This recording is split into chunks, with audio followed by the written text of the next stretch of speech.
The number of implant cases that are failing, or number of implant failures, are on the rise. From my experience, what I've noticed recently is the top 5 reasons that why implants are failing. Number 1 is lack of training and the lack of proper surgical experience. Go to a weekend course, learning how to place implants in pig's jaws, doing one of these improper training residency, like a fellowship or a diplomat, or just cutting corners and going to a weekend course and learning how to place implants. That's the number 1 reason we're seeing a lot of failures that are coming our way that we're correcting. Number 2 reason is, this is one that really, really is my pet peeve, is cutting corners and getting implants off-label implants. So we pride ourselves on using the best implant system that is known, tried, tested, through the test of times, and also has worked in a really harsh environment like infection, soft bone, and so forth.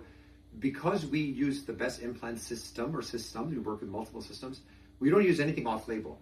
We want to make sure that our implant systems are approved by the FDA. A lot of implant systems, off-label implant system may not be approved by the FDA. So if an office or if a clinician is using that, you may be at risk and you don't know the long-term success rate of your implant in your case. So that's number 2 reasons why implants are failing. It's like an orthopedic surgeon using really low quality or low grade orthopedic devices, and then you have an adverse outcome. Number 3 reason is one of the most important reasons is not being in full control of the prosthetics.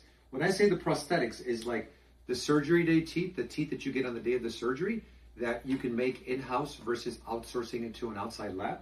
And then obviously your beautiful monolithic zirconia porcelain teeth that we make in-house, right? So, a lot of office or center may not be equipped to do this. So they have to use an outside lab. They have to send their records. They have to take digital records and send them. It might work, but again, there is a gap in communication. There's a gap in somewhat of a streamlined process. We pride ourselves on having the mill. We have our designer. We have our finisher. We design, mill, manufacture, stain, polish, glue. I mean, you name it. The whole process, from reverse engineered, from A through Z, right here in our office with our full team and full support. So the in-house lab really makes a big difference in getting that consistency, so that the teeth are designed properly and fitted to the implants properly for a long-term success, for a long-term outcome. Number 4 is rushing the process. A lot of marketed process, 24-hour teeth, 24-hour zirconia teeth, all that. Yeah, it may work. I don't know. We don't do it, but we've seen a lot of complexity. We've seen a lot of failures come from rushing the process. Patient getting implants done, full mouth implants done, and then the next day they're getting their zirconia teeth fitted. It's not a scientifically driven process. It's more of a marketed process versus a scientifically driven process.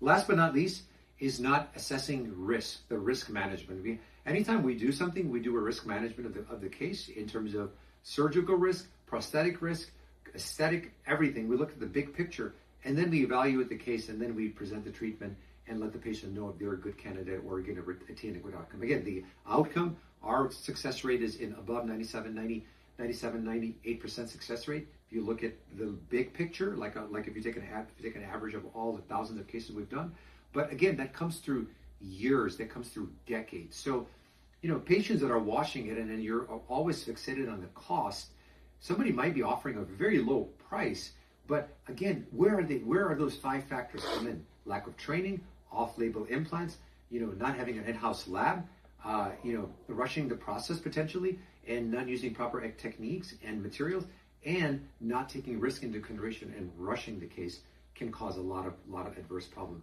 Case in example is this patient that came to us had all these implants placed that we had to take out. Everything had to be removed, everything had to be rehabbed, and a new set of teeth placed with full mouth implants, literally. And that's from here to we made the patient look like this, smiling like this fully. So, this is very important subject that I wanted to discuss. Haven't had a chance, but watch this and put a lot of attention to it when you decide who you choose for your, whether it's one tooth or your full mouth implants.